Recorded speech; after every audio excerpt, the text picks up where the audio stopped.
नमस्कार, हमारे छत्तीसगढ़ देख रहे हैं आप। आपके साथ मैं हूं ललित प्रजापति। शुरुआत बड़े बयान के साथ। मंत्री कवासी लखमा ने बीजेपी पर तंज कसा है। कवासी लखमा कह रहे हैं कि बीजेपी वाले दिन में जय श्री राम कहते हैं, दिन में जय श्री राम और रात में पैग लगाते हैं इनके नेता। बीजेपी की असलियत जनता जानती है। छत्तीसगढ़ में हम सबका स्वागत करते हैं। 8 साल में तेल के दाम क्यों बढ़े? जनता ये सवाल पूछेगी। भूपेश बघेल जनता के दिल पर राज करते हैं। ये तमाम बातें कही है कवासी लखमा ने।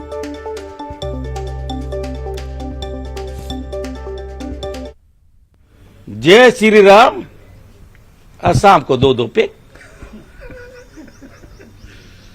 ये कोई छिपा हुआ बात नहीं है। ये भगवान को नहीं छोड़ते तो जनता को कहां छोड़ेंगे? दुनिया जानता है। तो बीजेपी का अंदरूनी मामला है, पार्टी है, आ रही है, स्वागत है।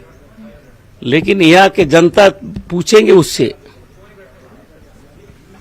70 साल में डीजल का रेट 70-75 रुपया और पेट्रोल तुम्हारा गैस का रेट 400 रुपया, मट्टी तेल का 18 रुपया 75 साल में। अरे 8 साल में क्या हो गया? मट्टी तेल को 100 ऊपर हो गया, डीजल पेट्रोल का रेट बढ़ गया, गैस का रेट बढ़ा। पूछेंगे, आने दो, स्वागत है।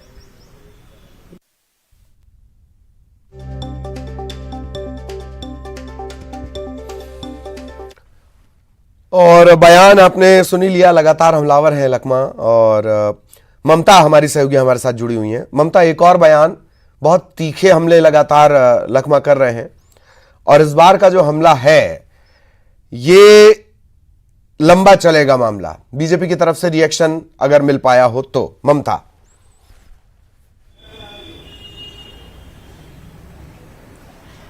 बिल्कुल। देखिए, कवासी लखमा ने हुंकार रैली पर निशाना साधा। इसके साथ ही आरक्षण को लेकर जो लगातार पेच फंसा हुआ है उसको लेकर निशाना साधा। और खासतौर पे अब ये हमले तेज भी होंगे क्योंकि भानु प्रतापपुर उपचुनाव जो है वो करीब ही है। 5 दिसंबर को वोटिंग होगी और जाहिर तौर पर दोनों ही पार्टियां जो है अब एक दूसरे को पर हमला करने का मौका ढूंढ रही है। और चूंकि हुंकार रैली को लेकर लगातार बीजेपी जो है माहौल एक तरह से कहें कि लगातार कांग्रेस पर निशाना साध रही थी और ये कह रही थी कि हुंकार रैली के जरिए जो है वो एक बड़ा प्रोटेस्ट किया जाएगा। और लगातार पूरे प्रदेश भर में माहौल बनाया जा रहा है कि कैसे किस तरह की तैयारी जो है वो बीजेपी के है, हुंकार रैली को लेकर कितने लोग शामिल होंगे। लेकिन इसी दौरान बीजेपी नेता का जो वीडियो वायरल हुआ है, जो पूर्व गृह मंत्री नंदकीराम कंवर के बेटे भी हैं और शराब के नशे में उधुत जिस तरीके से दिखाई दे, उसके बाद में अब कांग्रेस को एक बड़ा मौका मिल गया। और कवासी लखमा ने उसी को लेकर कहा कि ये बीजेपी की असलियत है। ये केवल एक नेता की नहीं बल्कि सारे नेताओं की असलियत है कि ममता, संजय श्रीवास्तव साहब हमारे साथ जुड़े हुए, उनका एक रिएक्शन ले लिया जाए। श्रीवास्तव साहब, बड़ा बयान कवासी लखमा की तरफ से। दिन में जय श्री राम और शाम होते ही पैग लगाते हैं नेता। जो भगवान के नहीं हुए वो जनता के क्या होंगे, ये बातें कही गई हैं लखमा साहब की तरफ से। जी, मुझे लगता है कि शराब के इस माहौल में सरकार जिस तरीके से काम कर रही है और विशेषकर जो आबकारी मंत्री है लखमा, मुझे लगता है उन्होंने सेंसस किया है, जनगणना करवाई है कि पूरे प्रदेश में कौन शराब पीता है, कौन शराब नहीं पीता है। इसलिए वो इस आधार पर इस तरह की बातचीत कर रहे हैं। वैसे भी भारतीय जनता पार्टी कवासी लखमा के बयान को बहुत गंभीरता के साथ में नहीं लेती। कौन पीता है, कौन नहीं पीता है, दिन को कौन जय श्री राम बोलता है, लेकिन ये तय है पिछले 4 वर्षों में कि कवासी लखमा जी हमेशा मदहोशी के आलम में रहते हैं।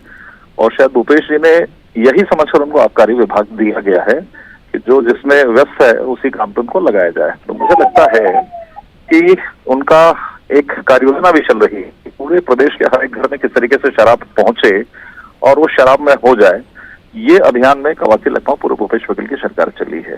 जो लोग शराबबंदी के नाम पर घोषणा पत्र में शामिल करके महिलाओं के साथ इतना बड़ा विश्वासघात किए हैं, उस आबकारी मंत्री का इस तरह का बयान आता है, ये अपने आप में इस बात को सिद्ध करता है कि शराब के विषय में कितना गंभीर है।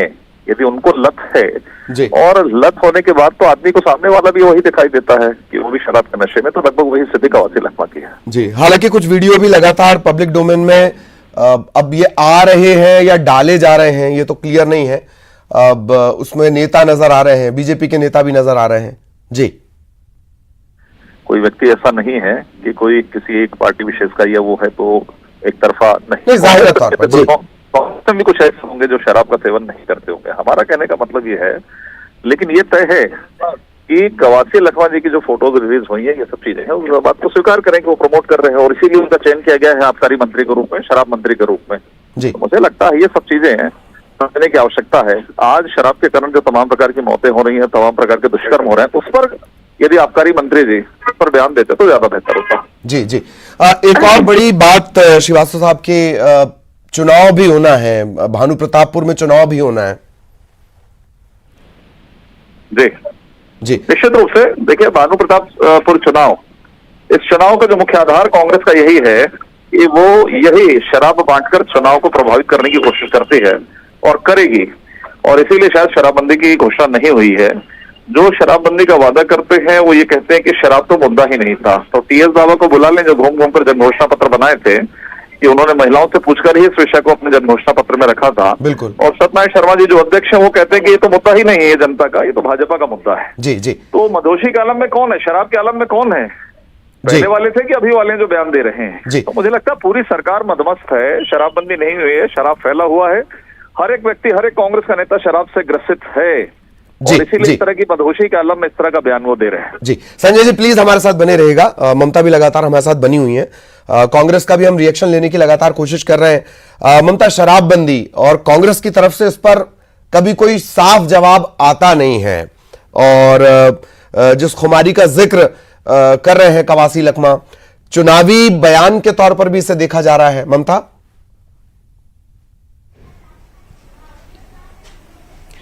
देखिए, कांग्रेस के संचार विभाग प्रमुख सुशील आनंद शुक्ला हमारे साथ मौजूद हैं, उन्हीं से बात करवाते हैं सीधे। मंत्री कवासी लखमा ने कहा है, जो ननकीराम कंवर के बेटे का जो वीडियो वायरल हुआ, कि दिन को जो है वो जय श्री राम कहती है बीजेपी, और शाम को जो है वो 2 पैक मारती है। इसी को लेकर बीजेपी का कहना है कि शराबबंदी का वादा तो कांग्रेस ने किया था। क्या चुनावी देखिए, निश्चित तौर पे हम इस बात से इनकार नहीं करते कि हमने शराबबंदी का वादा किया था, और हम अपने वादे पे कायम है, इसलिए हम इस दिशा में लगातार प्रयास कर रहे हैं। लेकिन जिस प्रकार से भारतीय जनता पार्टी के नेता शराबखोरी कर रहे हैं, शराब पी के लगातार उड़धम मचा रहे हैं, चाहे वो ननकीराम के पुत्र संदीप कंवर हो, या फिर भारतीय जनता पार्टी का प्रदेश पदाधिकारी शराब तस्करी करते हुए महाराष्ट्र बॉर्डर में पकड़ाता है, या फिर कुछ दिन पहले, 1 हफ्ता पहले ही भारतीय जनता पार्टी के वरिष्ठ नेता कांकेर में शराब पी के हुल्लड़बाजी करते हैं, बलौदाबाद में भारतीय जनता युवा मोर्चा का पदाधिकारी शराब तस्करी करते हुए पकड़ाता है, मुंगेली में पकड़ाता है भारतीय जनता युवा मोर्चा का पदाधिकारी, बालोद में भारतीय जनता पार्टी का जिला उपाध्यक्ष शराब तस्करी करता है। तो भारतीय जनता पार्टी शराब की सिर्फ बातें करती है, इनके सारे के सारे नेता किसी न किसी प्रकार के शराब के अवैध व्यवसाय में, शराबखोरी में संलिप्त हैं। ठीक है, तो जवाब तो भारतीय जनता पार्टी ममता बनाए रखिएगा, इनका जवाब लेंगे हम। विकास उपाध्याय साहब हमारे साथ जुड़े हुए हैं। विकास उपाध्याय साहब, कवासी लखमा का बयान आया है कि दिन में जय श्री राम, रात में पैग लगाते हैं। संजय श्रीवास्तव साहब जुड़े हुए हैं, उनका कहना है कि मदमस्त तो कांग्रेस हुई जा रही है। जी उपाध्याय साहब।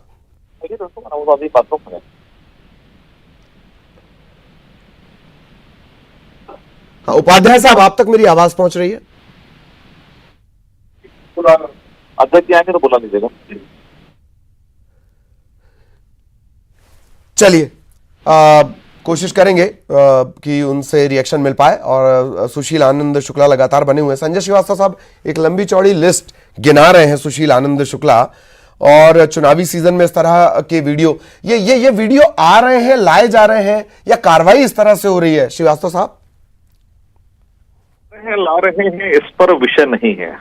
मैंने कहा कि कोई ऐसा नहीं, कोई एक दल के यदि लाखों कार्यकर्ता है, उस वजह से मैं ये नहीं कहता कि लाखों कार्यकर्ता शराब का सेवन नहीं करते होंगे। मैं बिल्कुल इस बात पर मैं सत्यता के साथ में कह रहा हूँ। हाँ। यदि अपवाद स्वरूप इस तरह की चीजें आती है, उसको मुद्दा बनाना, लेकिन सबसे बड़ा मुद्दा जो जनता के साथ में, 3 करोड़ जनता के साथ में और महिलाओं के साथ में आपने जो वादा किया था जन घोषणा पत्र में, जो आपका मुखपत्र होता है, उस पर आपने शराबबंदी की बात की। शायद शराबबंदी हो जाती तो ये दृश्य नहीं आता, ये चीजें नहीं आती, जो वीडियो आप वायरल करके राजनीति करना चाहते हैं, शायद वो नहीं आता। इसके पीछे भी यदि कारनामा है और इसके लिए दोषी कोई है तो कांग्रेस के लोग हैं, और मदमस्त तो है। कवासी लखमा जी का चयन आबकारी मंत्री के रूप में क्यों हुआ है? बिल्कुल सही चयन, भूपेश बघेल जी एक ही काम ठीक किए हैं कि आबकारी मंत्री के रूप में उनका चयन किए हैं, और उसी मदमस्ती के आलम में उनका बयान आता है। वैसे हम इनको बड़ी गंभीरता के साथ में नहीं लेते हैं। जी जी जी। ममता लगातार बनी हुई है। ममता, सुशील आनंद शुक्ला साहब से पूछेगा, कवासी लखमा को तो कोई गंभीरता से ले ही नहीं रहा है, बीजेपी का ये कहना है।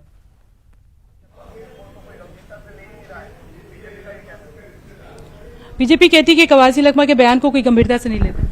देखिए, भारतीय जनता पार्टी के साथ यही दिक्कत है। जो कवासी लखमा इस प्रदेश के वरिष्ठतम विधायकों में से एक हैं, 6 बार निर्वाचित हुए हैं, लगातार उनके जनता का भरोसा पैदा हुआ। इस प्रदेश के सबसे विद्वान, मैं बोलता हूँ भारतीय जनता पार्टी के जो नेता बोलते हैं कि कवासी लखमा को गंभीरता से नहीं लेना चाहिए, वो भारतीय जनता पार्टी का जो तथाकथित स्वनाम धन्य नेता कवासी लखमा के सामने आधा घंटा नहीं टिक सकता इस प्रदेश के मुद्दों के बारे में बहस करने में। कवासी लखमा विद्वान व्यक्ति हैं। अगर आप शराबबंदी कर देते तो ये तस्वीर ही नहीं आती, इस तरह की स्थिति नहीं बनती। संजय श्रीवास्तव पूछ रहे हैं। कवासी लखमा हर मुद्दों को बड़ी गंभीरता से उठाते हैं। ये सही बात। संजय श्रीवास्तव कहने हैं कि अगर आप शराबबंदी कर देते तो इस तरह की तस्वीर ही नहीं आती, इस तरह की स्थिति नहीं बनती, यानी कि आप बेचते नहीं तो पीते नहीं।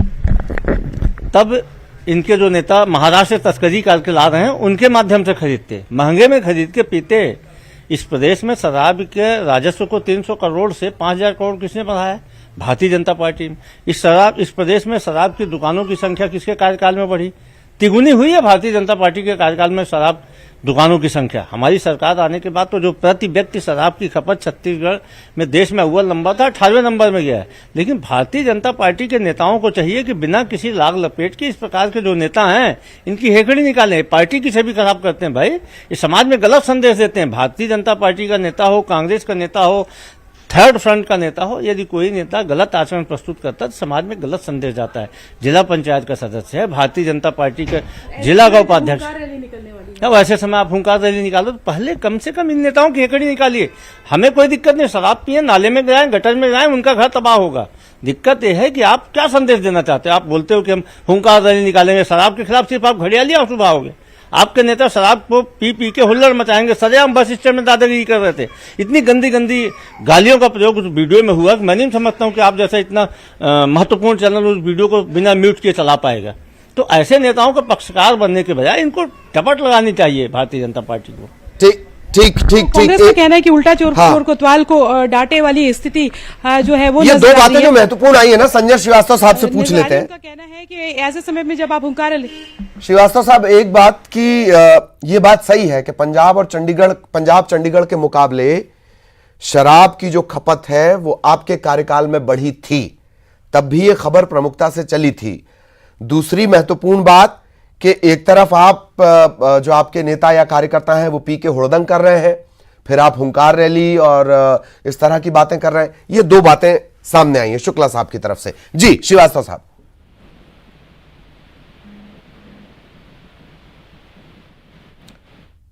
संजय श्रीवास्तव साहब, आप तक मेरी आवाज पहुंच रही है?